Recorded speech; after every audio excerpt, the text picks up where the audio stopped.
Community Comment on 95.3 WBEV, powered by Daily Dodge, presented by Professional Floor Covering.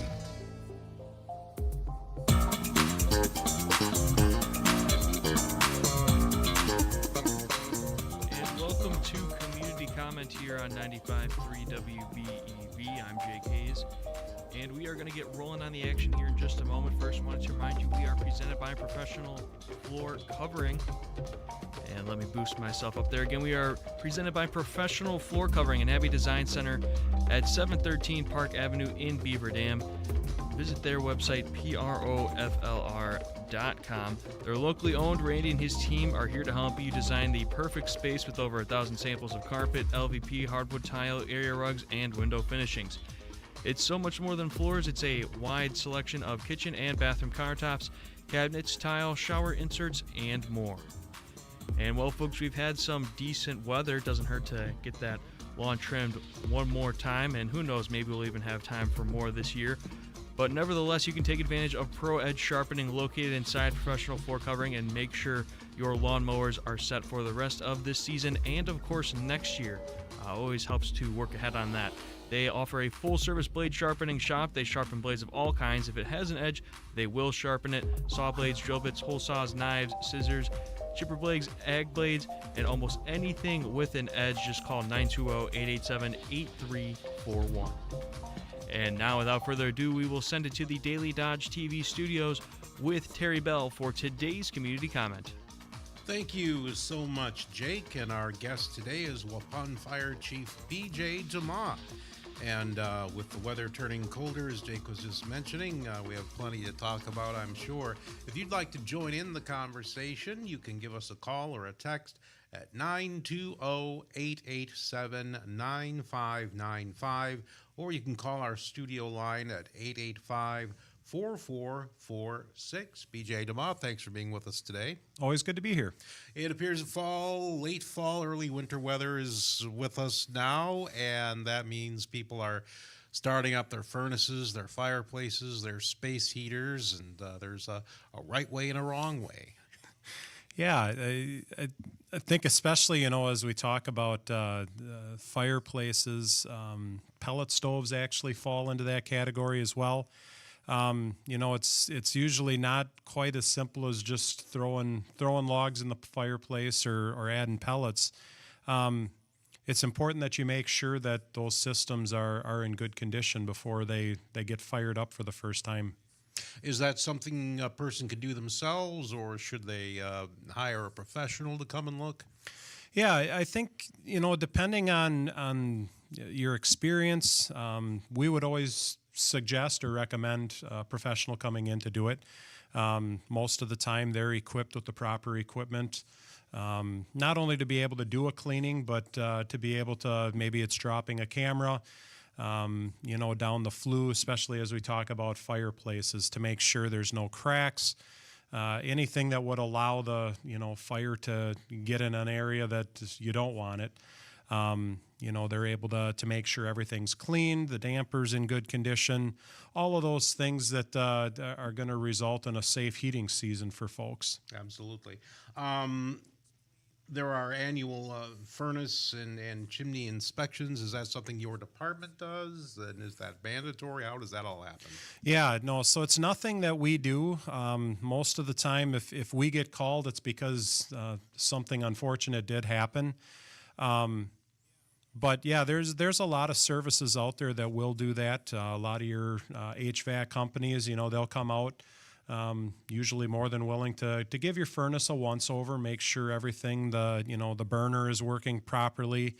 This is a good time of year. We always talk about change your clock, change your batteries, but it's a good time of year to remember to change your furnace filters. Some of those basic maintenance things that can maybe get overlooked as you just transition from fall into the winter season. If you're going to do that, I'm guessing there's not a lot of time left, because you certainly don't want to wake up when it's 0 outside and find out your furnace is malfunctioning. Yeah, a lot of your furnaces nowadays, there's different safety sensors, safety protocol that's built in that, if it's sensing a plugged filter, that it's not going to operate as it should. One thing that as we get into the really cold weather, anytime we're dealing with freezing weather, the exhaust tube that comes out the side of the house, that's something that people want to be aware of as well. If we go through prolonged stretches of cold weather, the condensation can slowly accumulate on the ground, and that can eventually, if it's too close to the ground, it can actually resist or restrict the ability for the furnace to exhaust out the side of the house. So every now and then we will come across those situations that potentially results in a carbon monoxide call in the home because the furnace is not properly venting out the side. Absolutely. So it's not just fires; it's carbon monoxide. That is a potential problem if your furnace isn't working correctly. Yeah, for sure. We touched on pellet stoves real briefly, but that is another thing that has certainly gained popularity as a heating option. Important for folks just to remember that that's another system that does need to be cleaned. So we had a fire actually locally that is a potential cause that we're investigating right now. So as you do your final fall cleanup around the house, just a great reminder to folks: make sure leaves, dead vegetation, make sure you're getting that moved away from the home to the best of your ability. Space heaters, a lot of people use them in rooms of the house that are hard to keep warm. They can be a benefit, but they can also cause some problems too. Yeah, when we talk about space heaters, much like an oven, we always talk about maintaining a safe space around those devices. So 3 to 5 feet is usually recommended. Another big thing with space heaters is making sure that they're plugged directly into a wall. A lot of the power strips, when we talk about space heaters, they consume a lot of power, more than what folks would probably think. So making sure those are plugged directly into a wall outlet. Do not run those through a power strip. You don't have to look too hard on the internet to find power strips that have been melted or burned up as a result of it's just drawing way too much power through that strip. Well, that's a good thing to know. That was something that hadn't occurred to me. Yep. Absolutely. So there are those moments, perhaps when people don't see a fire or any other evidence of a fire, but they smell something burning, and it kind of smells like smoke. What should they do? Yeah, it's always one of those balancing acts, right? Between when is it appropriate to call 911 versus when it's not. And I would always tell people that you're better off to err on the side of caution. That is part of the reason the fire department exists, right? We will come out, we're going to investigate and try and find what the source of the smell is, or if there's actually smoke, what that source is as well. So I'd much rather we show up, we check everything out, and it ended up being an isolated event. Nothing to worry about, but it gives that homeowner peace of mind. Versus now you're left to wonder, okay, is there something going on that we don't know about? We've got a lot of tools. We've got thermal imaging cameras that allow us to be able to see, is there a hot spot in a wall, something that may be hiding that, in an hour is going to be a really big problem versus, if we would have caught it an hour prior, there's something we could have done about it when it was much smaller. We're talking to Waupun Fire Chief B.J. DeMaa about being safe this time of year. We're going to take a quick break, but be right back. You're listening to Community Comment on 95.3 WBEV, powered by Daily Dodge.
And we are back with more community comment here on 95.3 WBEV, powered by Daily Dodge. Here's Terry Bell.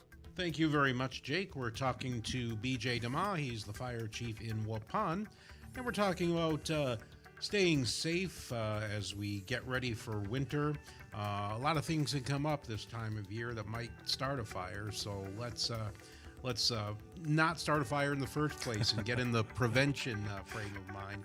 If you have a question about that or a comment, you can give us a call or a text at 920-887-9595, or you can call the studio line at 885-4446. And not just, so like I say, we're talking about, preventative measures we take this time of year. And one that we had just recently was changing the batteries in the smoke alarm as you change your clocks. Yeah, so we always say change your clock, change your battery.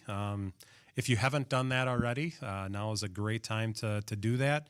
If it's something you don't quite feel safe enough climbing up on a ladder anymore, I don't know too many fire departments, if any fire departments out there, that if you didn't give a call that they wouldn't come out and assist with that. So, a lot of your detectors are still battery operated, which require that twice a year change out. For some, we are starting to see new technology out there where it's a battery that lasts for the full 10 years of the detector. So in some of those cases, there is no battery to change out, but nonetheless, when we change our clocks, it's always a great reminder just to make sure you're checking the detector and make sure it works if you need it to. And there are also those smoke alarms that are wired directly to your home's electricity. I imagine it's a good idea to test those with about the same frequency just to make sure they're still working. Yeah, absolutely. The battery probably doesn't need to be changed twice a year. We would recommend at least once a year in those cases. But a great example there of a system and how technology has evolved. It really, with those interconnected detectors, it's become its own little entire home alarm system, in that if something's going on in the basement and you have a 2-story home, you're going to hear the detectors going off upstairs as well to alert you that something is going on somewhere in the house. Mm-hmm. Certainly, and even with batteries, you have to be careful with batteries too, because there are some kinds of batteries that pose a greater risk of fire than others. Yeah, for sure. I mean, lithium-ion batteries, there's plenty of documented instances where those have created problems, not so much in smoke detectors, but across many other devices. One thing that folks do need to be aware of is even with your 9-volt batteries, just because of how the battery is designed, we always encourage folks in the city of Waupun, if you're throwing your 9-volt batteries away, take a roll of electrical tape, go around the battery a couple times before you toss that out. What does that do? So because the prongs, the positive and negative prongs, are on the same end of the battery and so close together, there have been documented cases where it gets thrown into a trash can. If you think your kitchen trash container, if you throw tinfoil in there, if that tinfoil ends up connecting across both terminals, any remaining charge in that battery can heat up to the point that it's caused fires.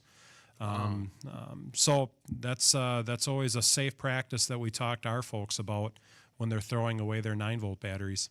Mm-hmm. Tell us about how firefighters see alarm failures and how they impact things that happen.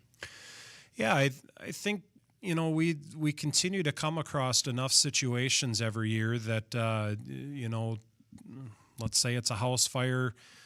We get there. There's no alarm sounding when we get there, or if we're investigating some other type of call where we'll see the smoke detector. It's opened up, no battery inside. The best way to describe a smoke detector is think of it the same as your alarm clock. And if something's going on while you're sleeping, that is really the only device that has the potential to wake you up and alert you to something going on. It's a lot easier when we're awake to be able to catch those things by ourselves. But when you're sleeping, you certainly want to give yourself every fighting chance to be able to get out of your home if something happens. Absolutely. Well, we're getting ready for Thanksgiving now. A lot of people are, preparing the big meal and getting ready for company. But also, there's the potential risk for starting a fire. What should we do at Thanksgiving time to keep us preventing fires? Yeah. I think the biggest thing for folks to remember is cooking fires are still the leading cause of fires in the United States. So some of the easy things to watch out for there, one is the unattended cooking. Thanksgiving is, usually filled with family events and just big gatherings. So that can lead to a lot more cooking that's taking place. So just making sure that if you're doing stuff with the oven, that you're in the area, it's constantly being monitored. We talk about that 3 feet of safety with space heaters, 3 feet of safety for the ovens as well, making sure we don't have kids in the area. The concern there is the burn side of it, so we never want to see them. They accidentally bump into a pan handle that's on top of the stove, and it ends up tipping something over that they get burned, or that it ends up starting something that's close to the fire. Think like a towel or a pot holder, some different things like that could be flammable and cause problems. I've seen ovens recently they're really, so there seems to be some kind of spring-loaded mechanism in the middle of the burner, so that when you take something off the burner, it turns itself off. Have these been around for a while? This is a fairly new revelation to me. Yeah, I would have to say that's it's one of the first times I've heard of that safety device as well. But again, there's a lot of things that they try to build into those devices as safeties that we've seen enough fires caused by this. How do we engineer a safety device that prevents that from happening? You wanted to talk about something that's been on my mind a lot too, and that's more people are enjoying deep fried turkeys, but that's probably the most potentially hazardous way to prepare a turkey if you don't know what you're doing. Yeah, and you're exactly right there, Terry. It's just make sure you know what you're doing there. There's plenty of turkeys that do get deep fried safely every year. However, you don't have to do too much digging on the internet to find plenty of videos. A number of firefighters or fire departments do demonstrations every year on dropping a turkey into the fryer way too fast. It results in a boil over, this huge ball of flame. So knowing what you're doing there, doing it safely. If you do have a fryer, please don't do it in a garage, in any type of structure where if that were to happen, or any type of failure happens with the fryer, that it ends up now we're trying to manage this inside of a structure. Mm-hmm, for sure. So when you're getting ready to put the turkey in, not only should you lower it slowly, but you should have the right amount of oil, so even as you do lower it slowly, you're not going to have a run over or a boil over. Yep. And it's, you're right. You have knowing what is that safe level, because, even when you do all those things right, you're still going to get some boiling that is going to happen. So allowing for a little bit of extra play for that to occur as well is important. Mm-hmm. Big family gatherings often mean lots of kids, and a lot of kids, especially young kids in the house. There's a lot of fun chaos, but it can get dangerous too if things aren't handled properly. Yeah, like we said, that 3 feet of safety around the oven, anywhere in the kitchen. There's a lot of hazards that can come in there. Usually a lot of people moving around in tighter quarters, so. We always worry about the burns and just something getting knocked off, or You don't know somebody's behind you and you end up tripping, and there's just a lot of things that can go wrong. So kids, if you're able to kind of get them into a better area and keep them out of the kitchen, at least while things are being made, it's always in everybody's best interest and safety. Yeah, so reducing that human clutter, if you will, is important, but also other kinds of clutter. I think if keep those clear, it sounds like that'll help keep you safe. Absolutely. Okay, very good.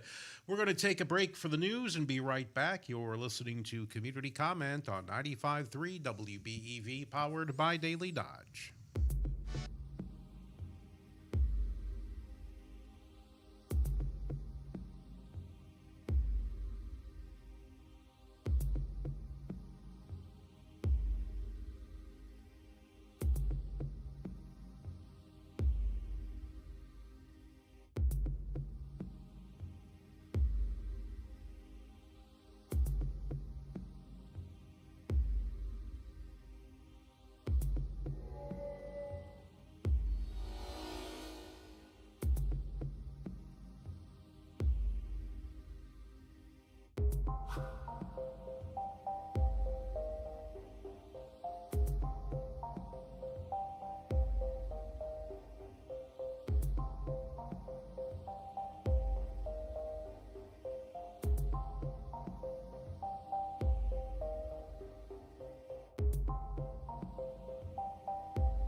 roll back here with community comment. First, wanted to remind you we are brought to you in part by McKinstry's Home Furnishings. McKinstry'sHomeFurnishings.com is in downtown, or that's their website, I should say. They are located in downtown Beaver Dam on Front Street under the red awning. And they are celebrating their 167-year anniversary. They have picture framing services. McKinstry's Home Furnishings stocks a large selection of picture frame moldings and conservation mattings and glass. This ensures prompt and proper professional framing of your needlework, family photos, wedding pictures, oil paintings, wildlife prints, and award certificates. They've even framed a guitar. Best of all, you'll be amazed at the low everyday prices. Let McKinstry's sales designers help you select just the right frame and matting to enhance the beauty of your artwork as well as your home. Take your frameable pieces to McKinstry's Home Furnishings. You will be very happy you did. They also have some great deals going on with lift chairs right now. And now we will send it back to the Daily Dodge TV studios with Terry Bell for more of today's community comment. Thank you so much, Jake. We're talking with Waupun Fire Chief B.J. DeMaa about staying safe during the winter time. If you have any questions or comments for B.J., please give us a call or a text at 920-887-9595, or you can call the studio line at 885-4446. So we're just talking about Thanksgiving, and as soon as that's over, then we get right into Christmas, and some people have started already. But there are some unique challenges that celebrating Christmas can present from a fire prevention point of view. One thing I wanted to ask you about, some people have real trees, some people have artificial trees. Are there kind of unique potential problems with each one, or are they pretty much the same? How does that work? Yeah, I think probably focusing on the live trees first is just the duration of time. So, for some, it may be their tradition that, the day after Thanksgiving, we're putting the tree up in the house and we do the decorating. And in those cases, when we talk about a live tree, you're talking almost 4 weeks to get to Christmas. So it's very important anytime you've got a live tree, making sure that you've got some type of regular watering schedule that is set up, something that's going to try and prolong that tree as long as possible. We always worry about fire hazards with live trees. They dry out and they will burn very well. And the amount of heat that they give off in that moment when they burn is incredible. So if you have a live tree, that's probably the biggest thing that you can do from a safety perspective, is making sure that you're watering that tree throughout the duration of time that it's going to be in the home. Mm-hmm. I imagine even if you're watering a tree, if you keep it in the house, I mean, some people like to celebrate Christmas, for a couple of months, but that could get pretty hazardous if you're going well into January, even if you're watering. I have to imagine that these trees, since they are dead, they're going to dry out no matter what after a certain point. Am I right? No, you're absolutely right. And I would argue that with a live tree, if that's what you use, the longer you can wait to put it up in the house, and as soon as Christmas is done, the quicker that you can get it out of the house is probably for the better. Okay. How about artificial trees? Are they fireproof? Are they safer? I would say they're safer in some regards, in that there's not as much flammable material on them as you would see on a regular tree. It's probably not going to burn with the same intensity, but nonetheless, it's still something that there are flammable hazards that come along with any type of tree, and that's really where you get into some of the other safety precautions. When we talk about if you're putting lights on your tree, making sure you're inspecting them, make sure there's no exposed wires, that the lights are in good shape. If you've got lights that are flickering, if they're flickering and they're not supposed to be flickering, that's usually indicative of there's something going on, some type of short potentially. So, making sure those are good, making sure to read the instructions, the manufacturer's instructions on how many strands should be plugged into themselves. Some it's as little as 3. One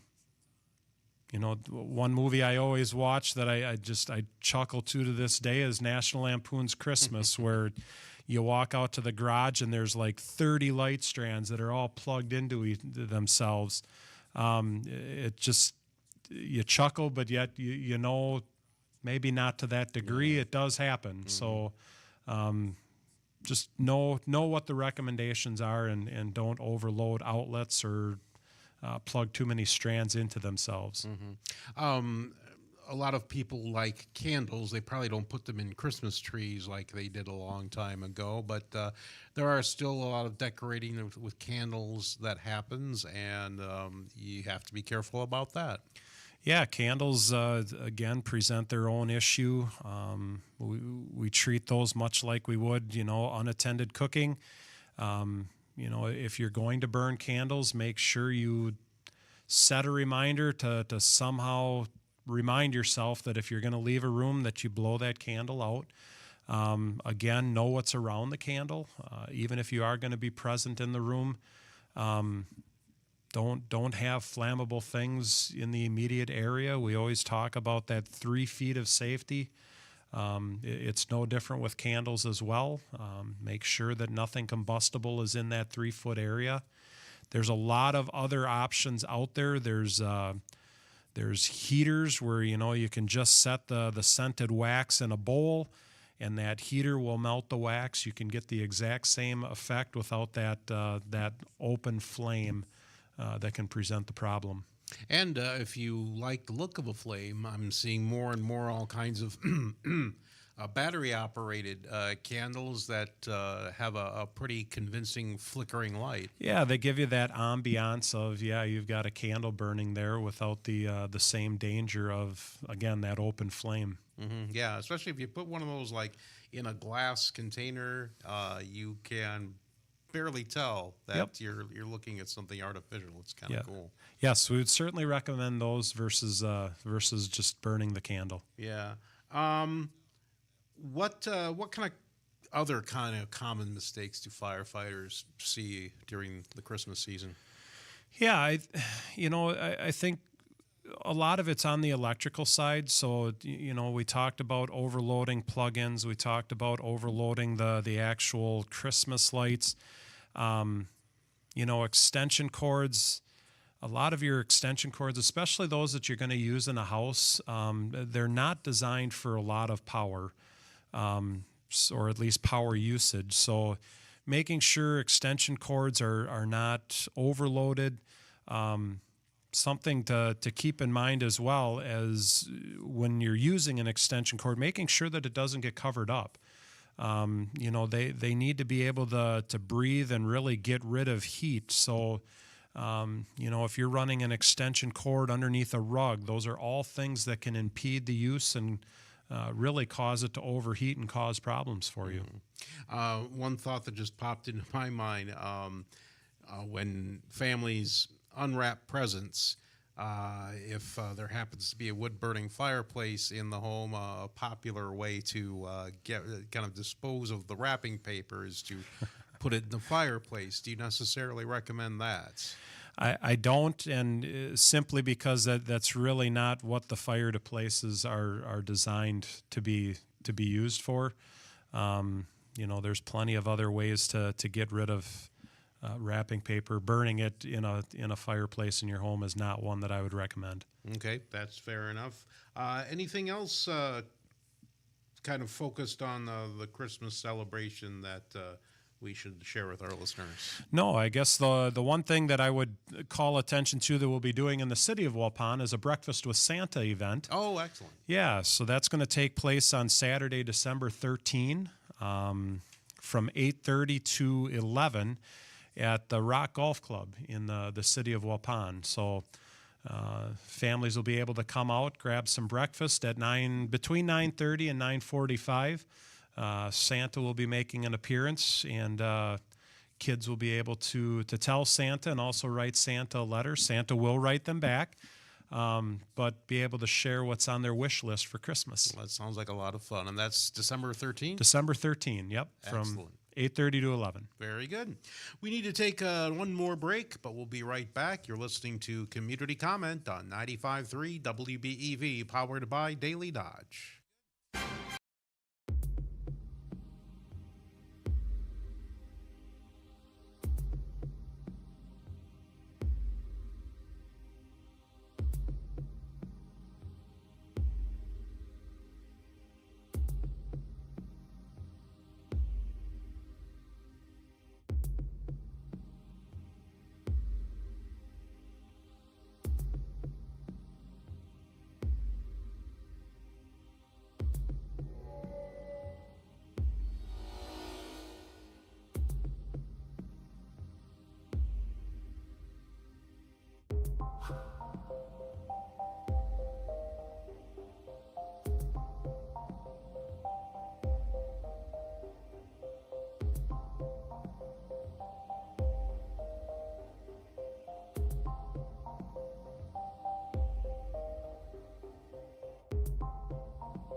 For today's community comment on 95.3 WBEV, powered by Daily Dodge, in the Daily Dodge TV studios, here's Terry Bell. Thank you very much, Jake. We're talking to Waupun Fire Chief B.J. DeMaa about staying safe in the wintertime. If you have a question or a comment, now's a great opportunity to talk directly to B.J.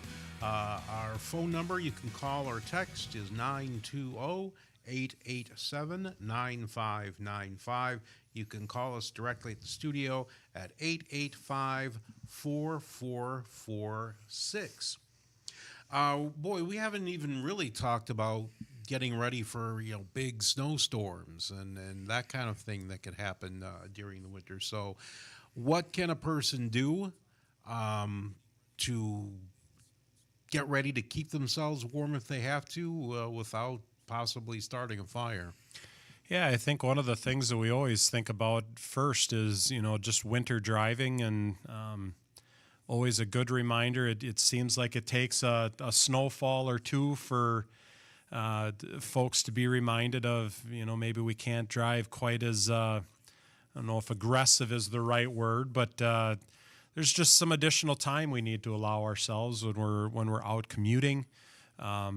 understanding what our vehicle is capable of and not.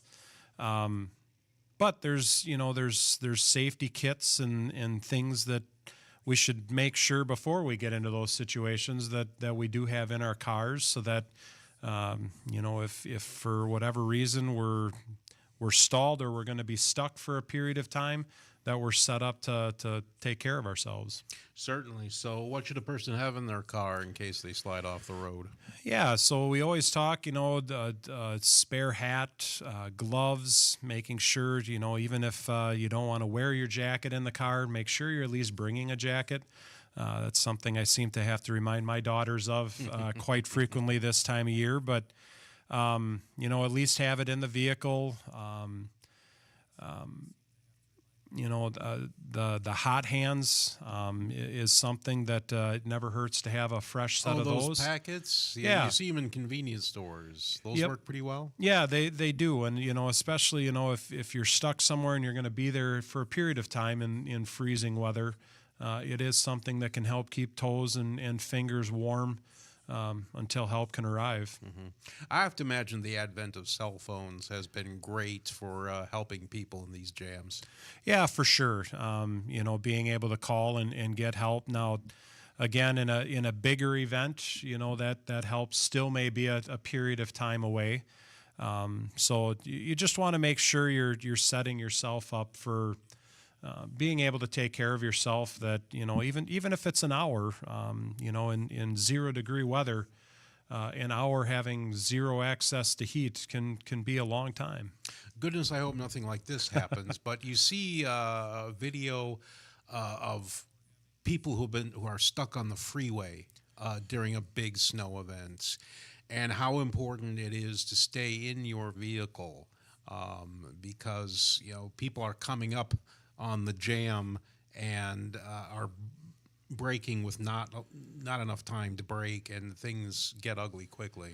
Yeah, you think of, I want to say it happened up in the Fox Valley either last year or 2 years ago, but they talk about these snow squall emergencies, and that's a relatively new warning from the National Weather Service, but it is designed for those instances where you're going to come through these very intense bands of snow, where your visibility may be great 1 second, and not even a quarter mile down the road you can't see anything in front of you. And you're absolutely right. It starts as two vehicles getting together, and before you know it, there's 30, 40, 50 vehicles involved. But those are the situations. You're right. Stay in your vehicle as long as possible. The last thing you want is that you're getting out with the best of intentions and you end up getting collected by a vehicle that hits you. Absolutely. What sorts of other things do fire departments do to get ready for snowstorms? Yeah, like for our department, no different than anybody else. We'll put shovels on our vehicles to be able to render help. This is a great time of year as well. If you've got a hydrant near you or near your property, a lot of departments encourage folks to adopt a hydrant. And the thought process there is, in those big snow events, anything folks can do to help dig that fire hydrant out. Again, kind of keeping a clear area around it so that, one, it's easily identifiable for us if there is an emergency in the area. But two, it allows quick access to the hydrant so that we're not having to shovel the hydrant out before we're able to hook our hoses up to it and be able to use it. Another thing that happens during big snowstorm is the power goes out, and that can cause some fire hazards. I'm guessing that has to do a lot with people trying to improvise their own light and heat sources. Yep, for sure. Every now and then we run into folks too that they've got a generator. Just a great reminder, if you are going to be using a generator, don't use that in the garage. Try to get it outside, just to run those basic necessities. But we always worry if you're running a generator in the garage near the home, that exhaust ends up in the house, and now you've got issues with carbon monoxide or other just dangerous, fumes that can present problems for you in other ways. Also, when it gets cold and snowy and icy outside, frozen sidewalks present a lot of hazards, especially to older folks.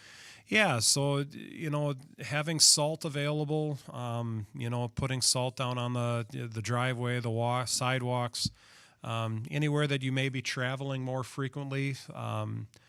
Sometimes ice is very evident, and other times, we talk about black ice and just not being able to see that it's slippery. It can catch people off guard pretty quick. Certainly. We're also looking at, you have some other recommendations for older adults when it comes to heating their homes. Yeah, again, just making sure that you're using safe alternatives. Every now and then we hear instances of the furnace isn't working and they decided to turn their oven on and leave the oven door open to be able to heat their home. There's resources out there that folks can tap into. Your local ADRCs, whether that's at the county level or if you're a big enough community, maybe you have something like that within the community that can provide help to be able to get those proper repairs made, so that you're using a proper heat source to keep your home warm. Mm-hmm. I see you wanted to talk about hunter safety today too, and I guess are there any specific situations that firefighters respond to? Yeah, there are. Any time we've got hunters that I guess there's a multitude of different things that could go wrong while you're out hunting, but probably the biggest safety thing that we would encourage folks, just make sure if you're going out, somebody knows where you're going to be. The city of Waupun and at least our fire area butts right up to the Horicon Marsh. Well, the Horicon Marsh, there's a whole lot of acres out there that, people will go on the side roads to access public hunting land, and if we really have no idea on where you are, that becomes a lot of acres to try and search where, if there's somebody that's called to report that, hey, they haven't heard from you, but this is where I can tell you they would be normally, that immediately starts to help us be able to narrow in on a specific area and be able to do a real quick search of that area, and we can always expand out from there. Can the tracking capabilities of cell phones help, or are often people too far away from any towers for that to be of any use? No, the tracking capabilities are there. It's usually a longer process to be able to go through to try and pinpoint that. Now, there are apps, again, on phones. Life 360 is one that comes to mind that, can help you kind of hone in on a specific area. Some hunters, however, will, either silence the phone or maybe put it in airplane mode, and, that can render some of those tools ineffective then. I see. Okay, very good.